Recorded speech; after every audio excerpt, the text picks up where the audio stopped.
Good afternoon and welcome to Bold Like a Leopard and the Razor Sharp Report. And I want to remind you always to check out the link tree in the description, figure out which alternative media sites, social media sites you want to follow me on, and especially the video hosting platforms. But I will add that Truth Social is now available for Android. I actually just downloaded it to my phone, so I am on there. You can follow me there. And by the way, they're also hooked up with Rumble, so follow me on both Rumble and Truth Social, and you'll get a 2-for-1, I guess. And there you'll find all the other. I'll try to share all of my material on there now that it's on my phone. Okay, so today's topics. So there was an earlier recording that I didn't publish, and I guess now for good reason, because there's more information. So the past 2 days, new inflation numbers have come out for the Producer's Price Index, the PPI, and the Consumer Price Index, the CPI, and both of them were higher than normal. And so therefore we're going to talk a little bit about the economy and inflation. We're also going to talk about the political landscape, some of the shenanigans that are going on right now regarding the FBI and the Department of Justice, as well as the issues that are going on with respect to, I guess, Kanye West. I'll try to address that in brief. Maybe I'll do that at the beginning. I'm not going to go too far into the nuclear conflict with Russia and Ukraine. Unfortunately, I will tell you, I think it's gone over my head. I don't know what to make head nor tail about. Obviously, Russia's had some setbacks in the recent past, and they could retaliate with nuclear war, and we should be afraid of what's going on. By the way, kudos to the two anti-war activists that went to protest Alexandria Ocasio-Cortez. I think we need a robust, strong anti-war movement now more than ever, that transcends any political labels. So I'm going to address what happened with Kanye West apparently issuing a number of messages through Instagram and maybe some tweets later. He's been booted from Twitter. He's also been, from what I understand, told that he's going to be kicked out of his Chase Manhattan Bank accounts. So I might be writing something about this to be published. I don't know where yet, but my position on these things is consistent. I have positions on this because I'm Jewish, and I have positions on this because I'm a free speech libertarian. I'm a civil liberties believer, and I don't believe that you can censor any speech that is non-criminal, and that includes naked bigotry and anti-Semitism towards any group, right? And naked racism, for example, against any group. Anti-Semitism is specific to Jewish people. I don't think that you can censor any of it, and it's not because I like any of it. In fact, I've been the target of actual speech like this in my life. I wouldn't say that they were threats, but I'd say, yeah, there's definitely people that I've met who weren't afraid to tell me what they really thought about me, not because of who I am personally, but who I am from my lineage and my religion. So it's not like I enjoy people saying things that are, demeaning and derogatory, but that's the way that American society has been crafted. That's the way free nations are. And the fact that somebody's willing to say things that are so egregiously, harsh as what he said, it doesn't make society better, but it also is the price we have to pay for living in a nation where you do have freedom of expression. And there's no greater area where freedom of expression should be allowed than in music, the arts, and entertainment. Now, that doesn't mean that you should be entitled to people buying your CD or album, now that albums are mostly streamed or downloaded. That doesn't entitle you to success, but the market should determine whether Kanye West is successful or not big tech companies, not banks. And if people don't want to buy his albums, if people don't want to buy his fashion, his shoes, or I think he sells clothes now, they don't have to buy it. And I've never been a big Kanye West follower. I don't have any problems with him. I don't have any issues. I just never really took an interest. I think I've listened to one of his albums. It's not bad, but there have been a lot of rappers in the past that have had comments that are nakedly anti-Semitic, probably worse than what Kanye West has said. And that includes Ice Cube, who I've always been a huge fan of. And look, I'll be honest with you, I don't think I'd probably have a good relationship with Ice Cube if we were co-workers. It'd probably be very awkward. But the truth is that racism and anti-Semitism, they're not going anywhere. And banning people who are, no matter how powerful they are, in order to send a message that this is unacceptable in society, that might feel like the right thing to do, but it just isn't going to be effective. And ultimately, it will increase the sympathy for people like that, because they'll get the persecution complex that comes out of it.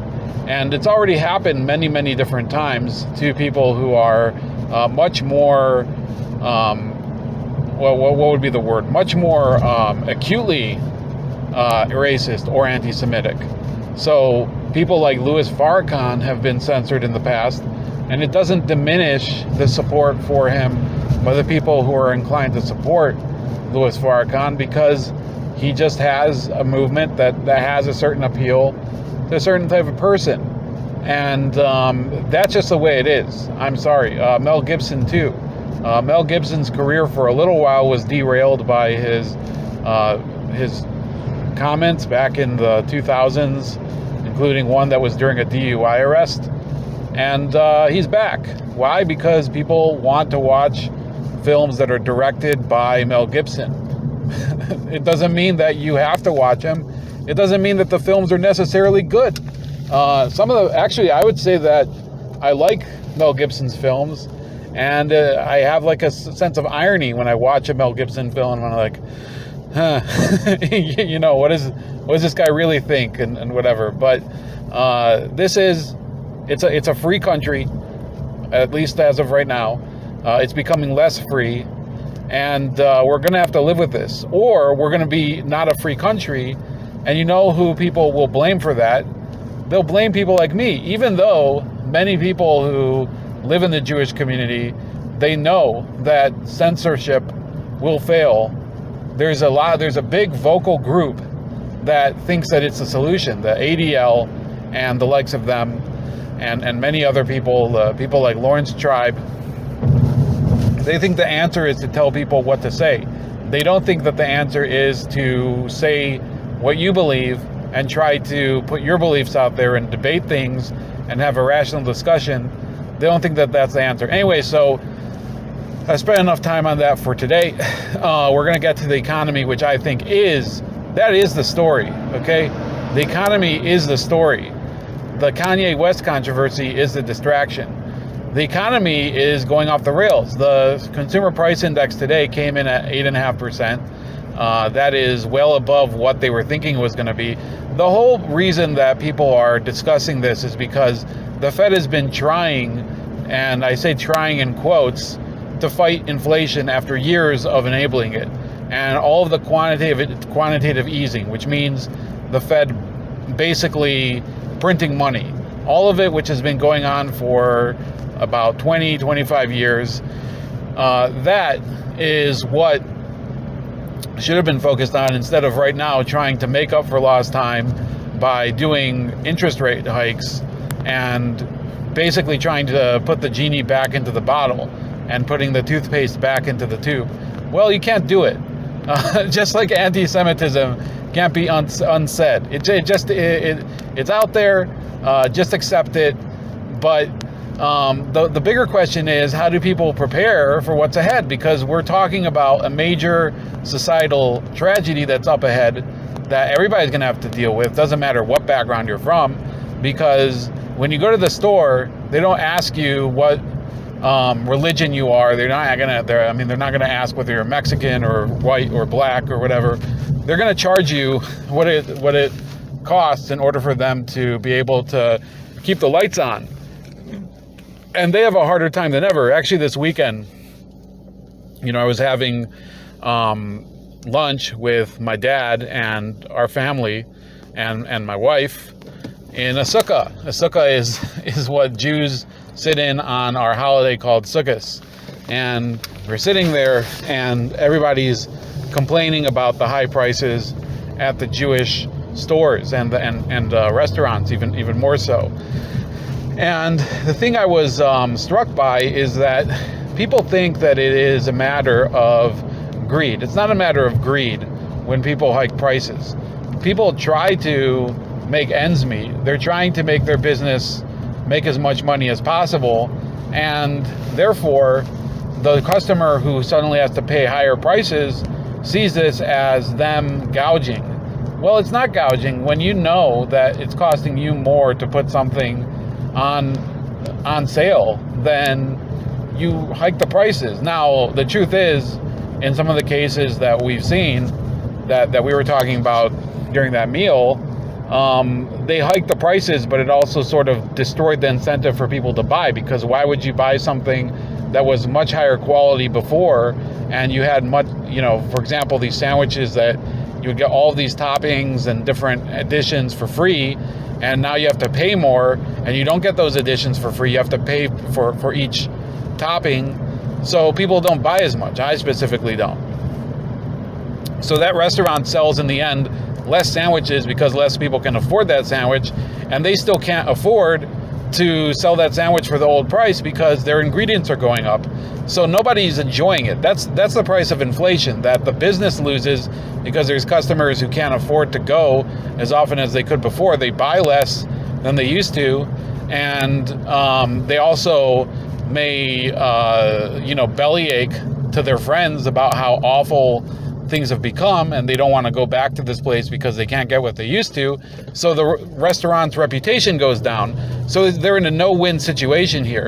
And that's the way most American businesses are probably feeling about inflation. I just went to the pet store in order to get pet food. And the reason I was going to a new pet store was because prices are going up for pet food.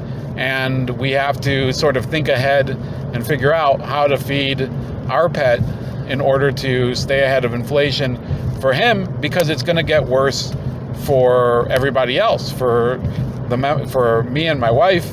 And to some degree, I would say that the issue of inflation lives in my mind probably more than anything else. And some people I know are very worried about it. And there have been people who say, why are you so concerned about this? It's just something that you're going to have to deal with. Just let it, just chill a little bit. Well, I'll tell you, I would chill a little bit if only for the fact that, despite the fact that there's a lot of people I think aren't concerned at all, that they're concerned, but they're not concerned to the degree that they'll do anything about it. That all they'll do is talk about how prices are higher, but they won't actually look for ways to prepare for how bad it's going to get.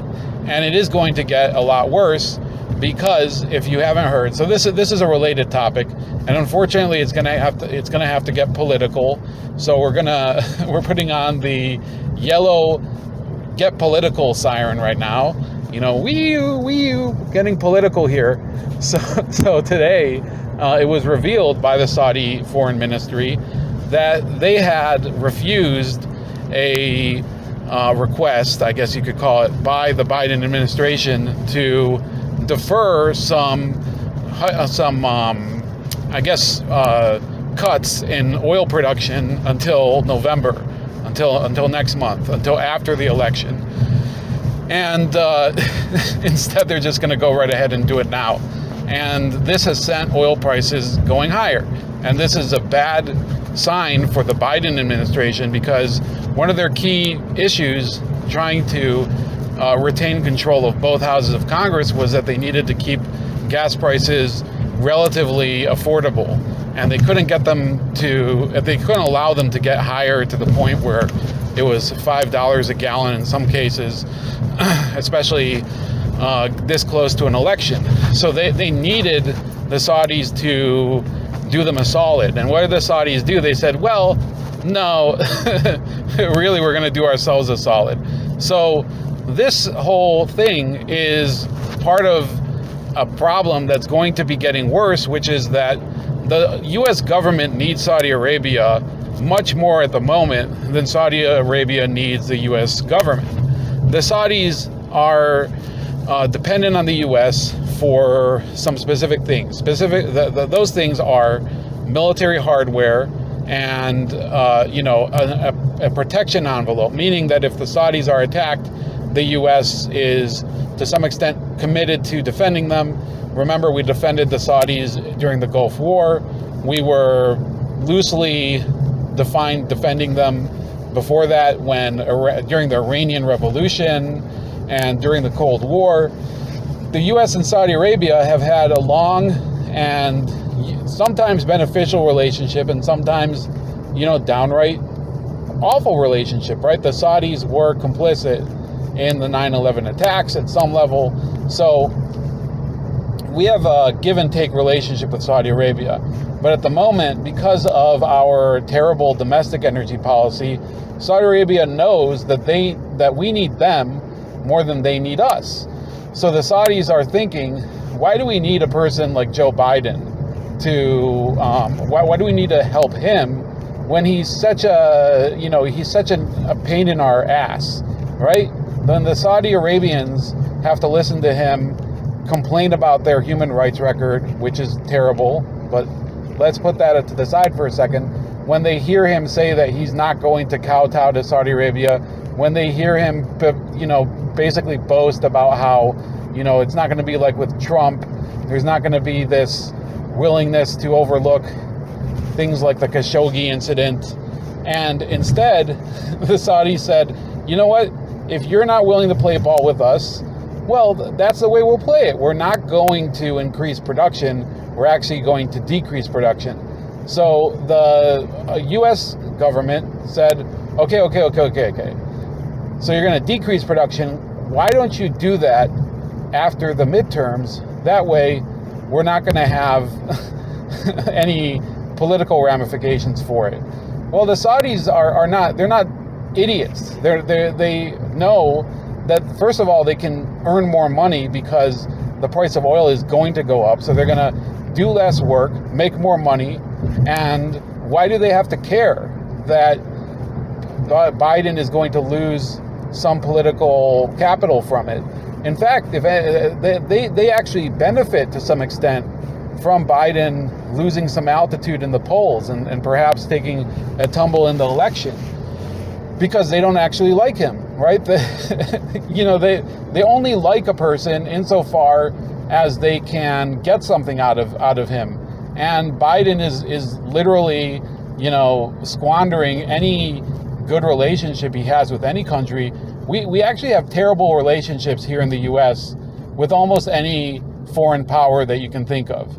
If you just go to your living room, if you still have a globe, if you don't, I don't know what you can do. Maybe look at a map and just close your eyes and point at a country. And odds are you'll find one where the U.S. relationship has gone a little sour since Biden has become president. Now, there were some conflicts when Donald Trump was president. He certainly wasn't one to be handling anyone with kid gloves but I think Donald Trump had a better knack for deciding which relationships he had to manage with harder behavior and which ones he needed to, when to apply the carrot and stick approach, right? So with Biden, it's all been a disaster. You see Mexico actually having a terrible relationship with him. Why? Because of the border. You have, you obviously there's a situation with Russia. You have France getting really pissed off at him. Why? Because of some submarine sales that the U.S. did to Australia. this is an issue that people don't really talk about that much. You have the British getting pissed off at Biden because of his statements about the situation in Northern Ireland. So he's just a terrible person to manage any international relations. But specifically with what's happening in our relationship with Saudi Arabia, it has a potential to literally send the U.S. economy into chaos. Much of the U.S. economy is built on the petrodollar. That means that the Saudi government and most other oil-producing nations have traditionally accepted payment only in dollars. And in return, the U.S. will actually give many of those countries military hardware, often at no cost. So what this means is that the reserve currency of the world rests on those countries having that relationship with the U.S. and accepting dollars exclusively. They're not going to take, most of these countries, payments in euros or in rubles or in yen or in the yuan. That's the way it's traditionally been, because the U.S. economy was the strongest coming out of World War II, and it just, actually no, the petrodollar was established in the early 70s, but the U.S. dollar was the reserve currency after World War II because of this issue of the Bretton Woods Agreement and its stability after the war. So after the gold standard, there became the petrodollar, and this is where we've been since then.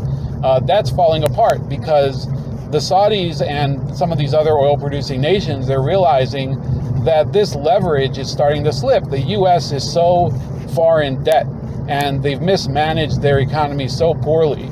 And people are, and the standard of living here in the U.S. is declining so sharply that the Saudi government doesn't actually have the type of situation where they need to kowtow to the U.S. as they may have in the past. And I recognize that.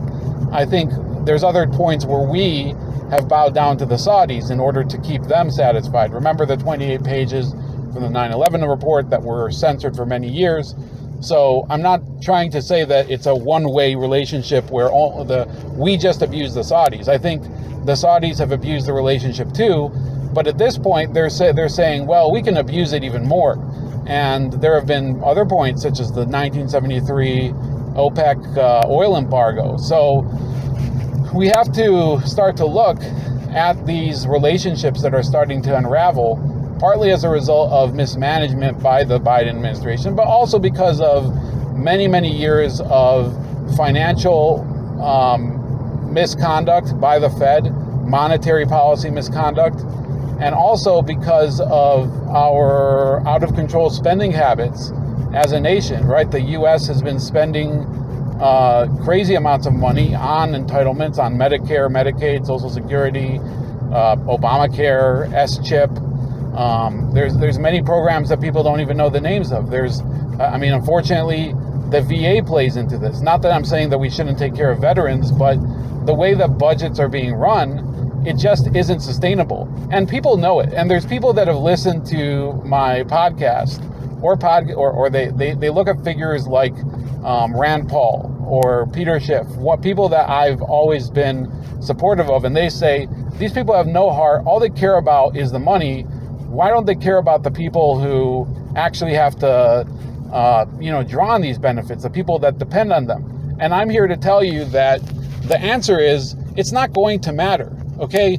In the end, the currency will be worth what it's worth, and the people who are, the people who are drawing on benefits like Social Security are going to have a major problem, okay? They're going to have a problem where the money that they're drawing on from Social Security isn't going to cover their expenses. It's already like that. Many people who are dependent on Social Security now because they didn't necessarily have a great retirement package when they left their last job, they're going to be left holding the bag pretty bad in the not too distant future because of inflation. And this year, this coming year, they're set to increase Social Security benefits by, I think it was something like $412. So to be clear here, we're talking about a major, it's the largest Social Security increase in decades, and it wasn't quite as high as some had predicted. So I'm not going to say that this was the worst situation that was happening, but you have to start looking at where this is going to end. When you pay more for Social Security, that doesn't help to bring the inflation crisis under control. It actually helps to make it worse. Inflation has to be brought under control by either paying off debt or cutting spending, and usually a combination of both. And the U.S. isn't doing either of them. In fact, I would say, we're going to get into the electoral stuff soon, but it won't matter in the next Congress whether it's controlled by the Democrats or the Republicans. Neither of them can be trusted as parties in and of themselves to have responsible fiscal policy. They've both been terrible stewards of the public purse. That's why we're in the situation that we're in. That's why you have people who are living beyond their means, because I think that the leadership reflects the mores of the people and vice versa.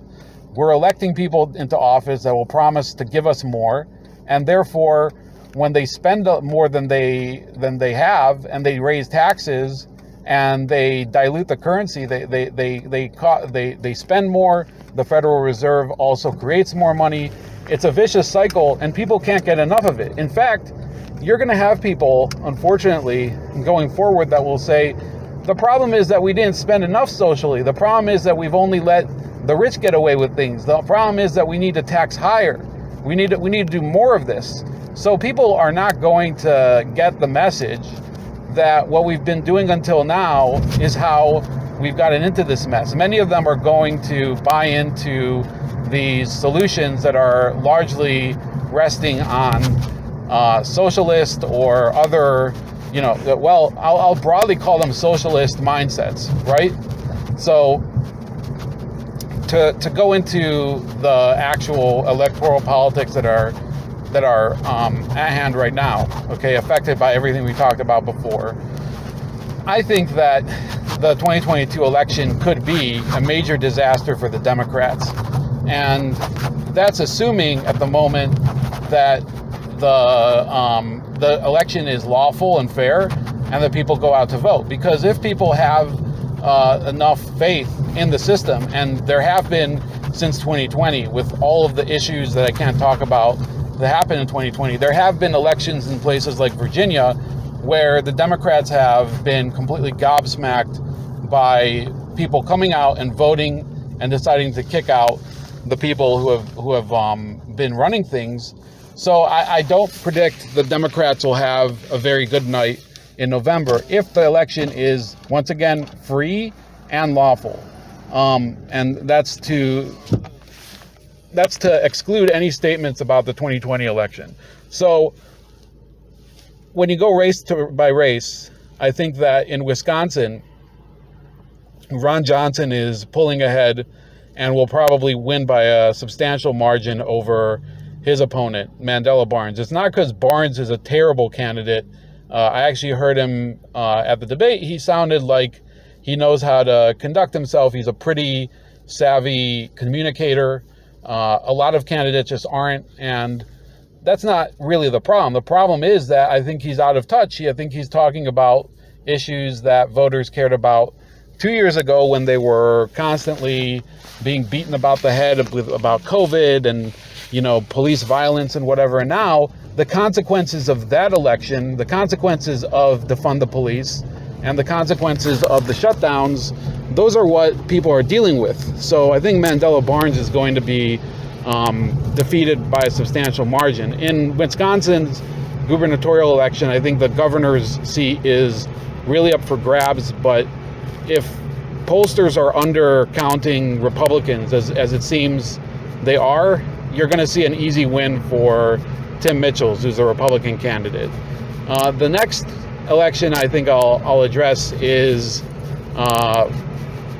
let's go with Arizona. So Blake Masters, I think, is really closing the gap with the incumbent Mark Kelly. And Mark Kelly just hasn't been very good at representing what he's for. He's mostly represented himself as a former astronaut, which of course is what he is, but he's not really saying what he's for. And all he's trying to say is that he stands up to President Biden when he disagrees with him, and that's it. But substantially, that doesn't mean anything. And we're going to get to that again with Tim Ryan. But when people say that they stand up to the president, but they end up voting exactly as he would vote, that's actually, that's the definition of grandstanding. It's the definition of being a performative artist, that you're not actually showing your real, your real beliefs through your votes. You're only going along with the crowd in order to satisfy your group, which is, and I'm saying the group meaning the other politicians. So that's who Mark Kelly is. In the gubernatorial race, I am seeing Kari Lake pulling ahead, and I think she is going to win if she's able to, again, and I'm going to keep saying this, have a lawful and fair election. And if she does have that, I think Kari Lake will win, and you're going to have panic among Democrats, because I think that for all of the talk about how awful DeSantis is by the media, Kari Lake is going to be an even bigger thorn in their side and in the side of the Biden administration. By the way, the media is going through a lot of its last gasps. A lot of these media groups are actually struggling. I have a story coming out about the company that owns USA Today. It's supposed to come out on Saturday, so stay tuned for that. The other race in Arizona, Blake Masters versus Mark Kelly. Okay, so I already did that one, but so I think those two are actually seeing the GOP pull ahead. The one in Pennsylvania, you're still seeing a substantial advantage for the Democrat in the gubernatorial race, and I think it's important to remember the governor's elections often, because the Senate is so it attracts so much focus because the Senate affects everyone. You're not affected. I live in Ohio. I'm not necessarily affected directly by what happens in Pennsylvania, except there are people who have been moving here a little bit who just don't like the economy there. They don't like the issues of the lockdown. So there's a few people who are moving in from Pennsylvania, but it's not the throngs of people that have moved in from other states, even further east, like New York and New Jersey. But I think Josh Shapiro will probably be able to pull it off and beat Doug Mastriano, because I don't think Mastriano has had an effective campaign strategy. I don't think there's a problem with his policies, but I just don't think he's going to win. And I wish he would, but it just doesn't look like it's going to happen. Dr. Oz, I think, is climbing steadily, and I don't know whether he'll be able to pull it off against John Fetterman, who is he's a subject of national news because he just can't communicate. If you saw the story from NBC where the reporter basically said, well, we're not really sure he could understand us while we were talking to him. He was using this closed caption app, and we understand that, but really it seems like he is severely handicapped despite what he says, and he's not being transparent because he's not releasing his medical records.